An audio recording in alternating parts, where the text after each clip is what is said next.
Haleluya. Ngithathe ithuba ke ngibulisa umoya ingcwele khona phakathi kwethu. Ndibe sengibulisa udada befundisa. Unsabe shumayela abadala. Ngiyabulisa nje kodada bonke omama. Bulise nje ibandla kaKristu lonke. Amen. Ndingwakwalungisa ke msinsini. Izona zami zixolela. Nami ndiyavuya ngemini. Endaweni ndihamba ngayo emhlabeni. Banethemba nokholo.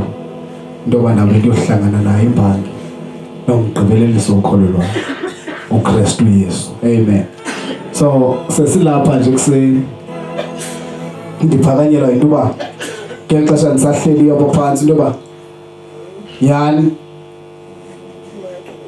ixesha lePasika lixesha loba umuntu azifune ukubana yena ungubani phambi koKristu. Abantu abaninzi abachilekelwanga nayo iPasika. Umuntu angakhonzi na ngePasika. Kungenxa yoba ichilekanga. Kodwa kuthi aba ichilekileyo funeka sizifune uba singubani na phambi kwayo inkosi uKristu Yesu. Amen. So ndiye ke nami ndiphambane ndibe kwaloluhlu labantu abagulayo ngePasika. Ngoba ngindinento ethi ngelixesha uYesu wayefuna mna wayondikhangela. Sikukudla zamatyala okanye uKristu ukudla zamatyala. Haleluya. Kuwe sihluphekele okanye uyoxoxa ngenxa yethu phambi kwayo ihlabathi okanye phambi koSathane. Haleluya.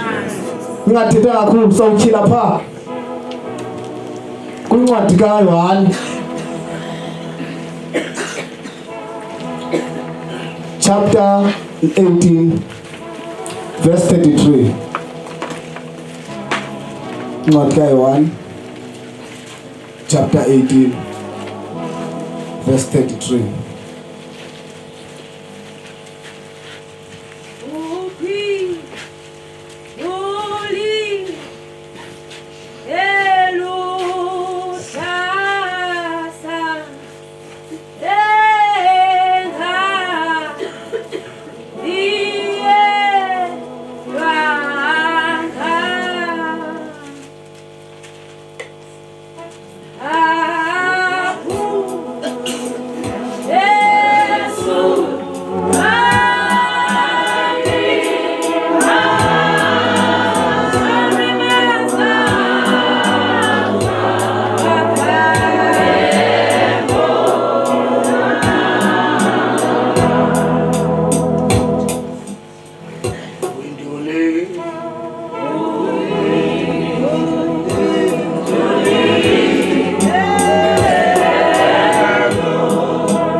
Chapter number 18 verse 33. Isihloko ndaba uYesu phambi koPilato.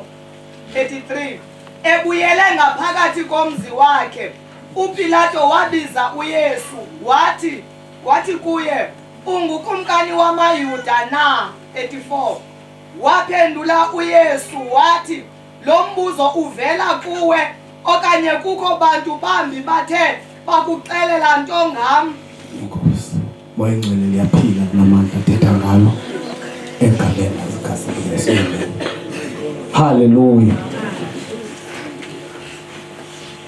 Ndingazutya xesha kodwa uYesu ngeli xesha ukwinkundla zamatyala. Ithi iBhayibhile xa ithetha okanye njengoba bendisatshilo uba wayesihluphekela ngenxa yempilo zethu uKristu, kwakunyanzelekile okubana makagqithe kwinkundla zamatyala. Haleluya. Siyambona uKristu number 1 ngeli xesha ahambayo okanye ngeli xesha ayokhonkqo uphethe amazwi athi umphefumlo wam ubuhlungu, umphefumlo wam ubuhlungu kude kube sekufeni. Wafika ithi iBhayibhile afika amasoldati namajoni nabagadi beze phambi koJesu, bafike epholile, wafika wakhonkqwa kwathi uyafuneka edabini. Ithi iBhayibhile zange abe nezimibuzo. Number 1, xa sithetha ngoKristu uthetha ngoThixo, wayeyazi yonke into ezawukwenzeka, kodwa wakhetha ima ngenxa yeempilo zethu. Ithi iBhayibhile wathathwa wahanjiswa kwikhoti, ikhoti kaPilato kaAnasi. Uthaseke lapho engekaxoxi, basuka abantu bambeka, kwenze njani? Uphethe isono, kwabe umntwana sono akathandeki, wachithiswa.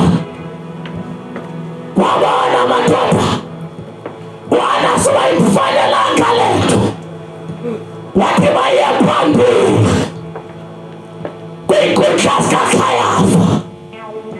Khayafa indoda ephanjiweyo exoxa kakhulu amatyala, kodwa wafika wema phambi kuYesu waxakana nento uKhayafa. Haleluya. Waxakana nobomi uKhayafa, wabona ikamfanelanga le nto.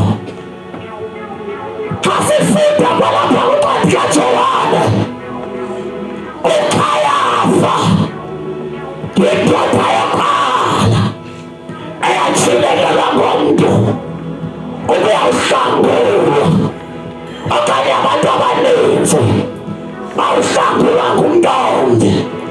Ndimfaka iphepha esiphi umntombi unelifa labaninzi. Haleluya.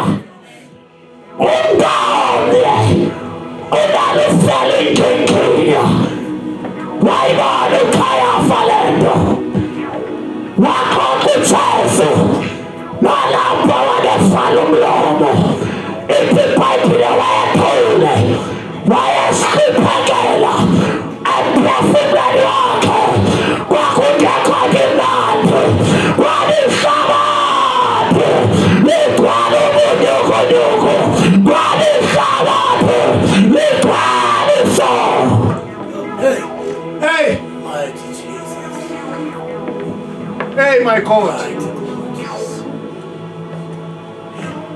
Hallelujah.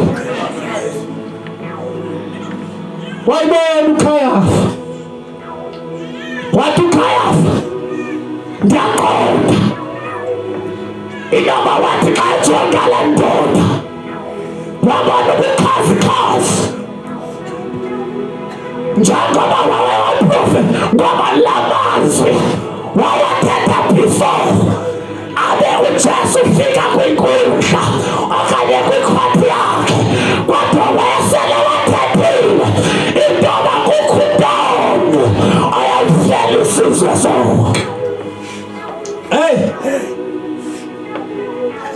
waphuma uJesu apha uphethe bephuma uJesu sabe simlandela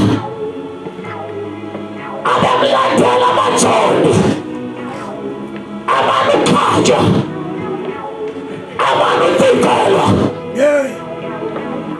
amanuthukwa wabaphula uJesu andiyafumani wakhe ndihluphekele bandla andiyafumani wami ndihluphekele ihlabathe andiyafumani wami abantu abafa kwamgwebo kaNowa ndiyabahluphekela abantu waphula uJesu kwaye waphambi kwenkundla zikaPilato.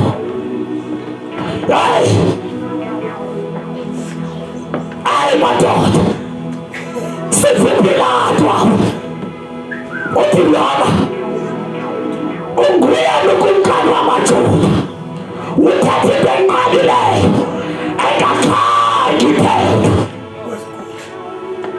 zonke zikudlela zabo kwathi Pilato sithi wena unguye kumkani wamaJuda lo wathi Jesu utsho nawe kwazaliseka isibhalo asakhe sathathwa kuPetrose kwathi uPetrose le nto uyithethayo awuyitshilanga nyama negazi kumoya likukhalela le nto nandifuna uJasoni ndifuna ukuthi Pilato ayonyama negazi likutshilanga le nto kumoya kaThixo. Hallelujah, hallelujah. Sathandaza kuseni sathandaza kuseni siyahluthakela ebandla nanamhlanje likwinkundla zamatyala uJesu entliziyweni yakhe akafumani ukonwaba kwabebandla likwinkundla zamatyala uJesu emphefumlweni wakhe asike simhleke asike sife ehlekana ngomntu kwabebandla emphefumlweni walo likhwele inkundla zamatyala. Uyamangalela uJesu uyamangalelwa kwangabantu abazibiza ngaye ibandla ibandla ibandla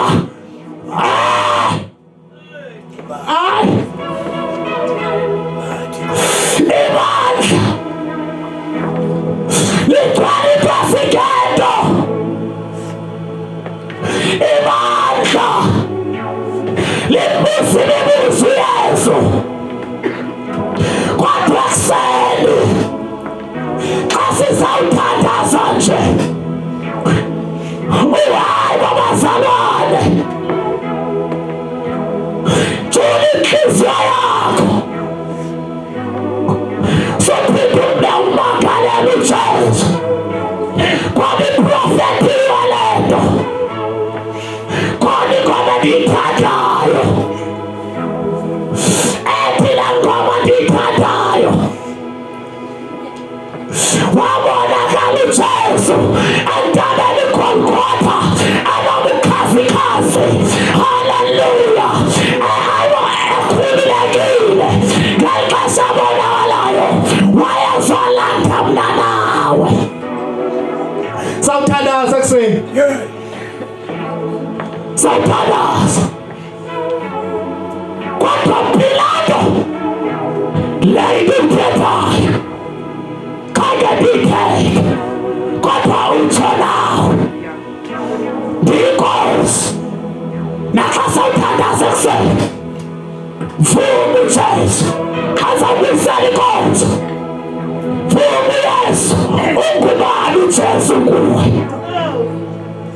andiphiwe intoni uYesu kuwe baninzi bahamba naye kodwa abamazi ubungane baninzi bahamba naye abamqondi ubungane abatshilelanga kodwa bentlanga okanye abangakholwayo batshilelelwe kwinkosi yamakhosi kumdali wezinto zonke kunenza ngenziwanga ethi incwadi yasafole xa iphetha wena kwasekubakadeni impilo nendaba namawazingekalikho wena uJesu wayesele khona haleluya Nikezeni inkonzo. Sawuphakama nikezeni inkonzo. Kodwa namhlanje lixesha lakho. Lixesha lakho. Lixesha lakho namhlanje. Ubusifune enhlizweni yakho. Ubungani Yesu. Banithi siyabona bambethelela okanye baphinda bamxoxisa.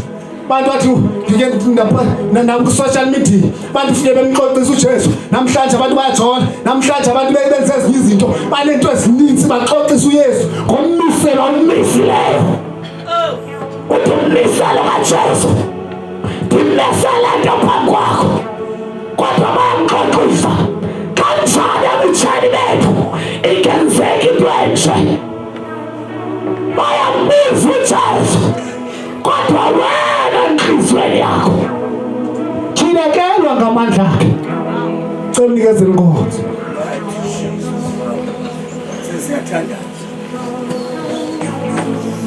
ayikho enye into ezokwenzeka sesiyathandaza